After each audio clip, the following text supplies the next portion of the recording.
Sup YouTube, Kona7 here, bringing you all another lazy anime review. Last week I started a nifty voting system where you could vote for my next weekly anime review, and the winner this week was Psycho Pass.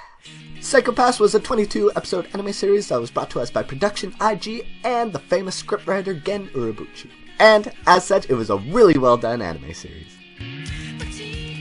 The story takes place in a futuristic utopian society where a person's brain can be read and assessed instantaneously. This recorded information is utilized to measure an individual's state of being, coined as their crime coefficient.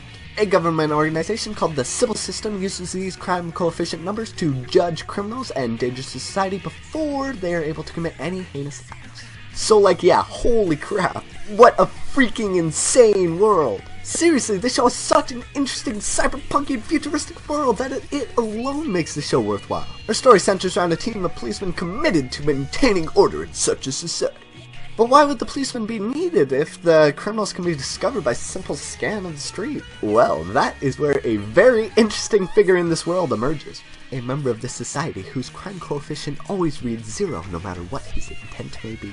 So we've got an amazingly intriguing world, a ridiculously controversial but convenient system with which criminals are judged preemptively, and an antagonistic force able to productively work against the civil system. Wow, this show has a lot going for it. The primary focus of the story starts off with Inspector Akane Tsunemori, who, despite having the freedom to work wherever she wants with her ridiculously high test scores, chooses the less than desirable Public Safety Bureau. She holds a very strong sense of justice, yet as the story throws reality and corruption and deceit against her, we are able to see her develop, and instead of snapping like a twig, we are able to see her further reinforce her already strong morals. Inspector Tsunemori was paired multiple times with our main male protagonist, Shinya Kogami, who was an enforcer of the Public Safety Bureau. An enforcer being a level below and under the control of the inspectors. And he, other than having a very strong grudge with our main male antagonist, we don't really learn too much about it. The final central character worth mention is that antagonist with the crime coefficient of 0, Shoga Makishima! The other members of the team are also worth mention as they're given backstory and side developments that make for an interesting side plot to our main cast conflict. All in all, the characters of Psycho Pass were numerous, developed, and good, but I felt it was one of the weaker aspects of this show. Like, the concept is amazing, the world of society is intriguing as hell, and the whole mundane atmosphere pulled off by this futuristic society is stunningly real and gripping. Yet, I cannot say the same at all for the characters.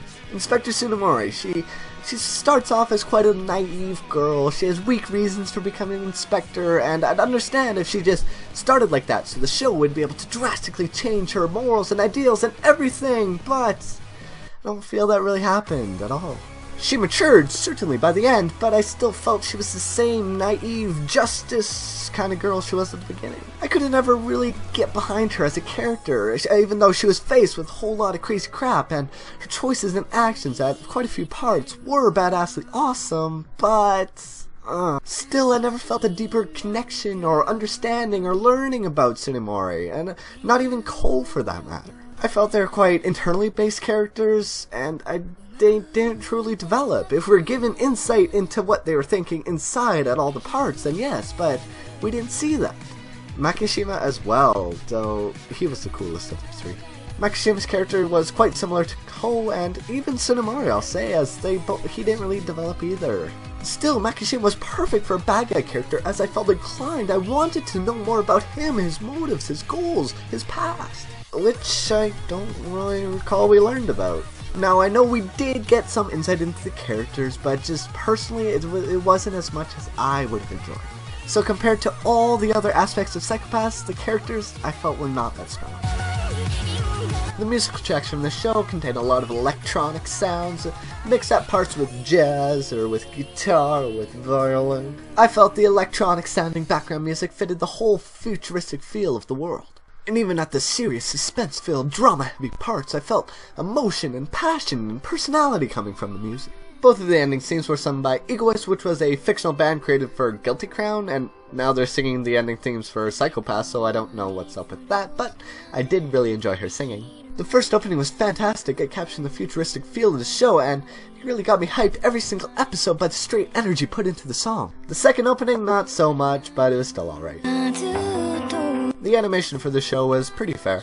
The whole world of Psycho-Pass, and yes, I will keep saying it, was phenomenal, and one of the reasons for this was how it was drawn. Stellar shots of the city were taken, from the upbeatness of the downtown areas to the depression of the shoddier parts of town. It all looked really good. The character designs, I'm sorry, again, the characters were the weakest part of the show, and the designs did not really help them. Other than Makishima, I didn't really like most of the character designs. I didn't really feel they fit with the characters, but these are just personal gripes of mine. I didn't like the character designs, but hey, you might. The animation was phenomenal throughout the run of the show, but it did slip up at some part, and by slip up, I mean crash and burn and die.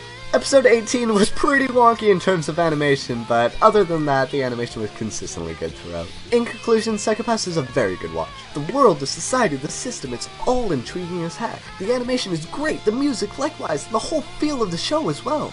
The characters not so much, as they didn't really change, and we learned about them, but not a lot, and not on a deep enough level. I'm probably being too harsh on them, but it's because the rest of the show, comparatively, was amazing. Even still, the show should definitely go on your scope, as this is just a good anime. After deep deliberation with a room full of 67 brains, I've deduced that Psycho-Pass deserves a solid 8 out of 10. It's a very, very good anime, but it's missing quite a large aspect that I like to see in anime, and as such, I did not enjoy Psycho-Pass as much as others may have. But these are just my opinions on this wonderful show. What did you guys think of Psycho-Pass? Leave me a comment down below, and while you're down there, let's vote for my new review next week. The choice this week is between two comedy anime series, one Cuticle Detective Inaban, the other Ishida to Asuka. One had full episodes, which I enjoyed every week, and I actually thought it was laugh out loud hilarious at many parts, and the other has a guy with an afro and was horrible. Additionally, if you enjoyed this video, please don't forget to hit that like button, this makes me very happy, and subscribe if you haven't already for consistent content. But I'm Kona7, thank you so very much for watching my video, and have a good one.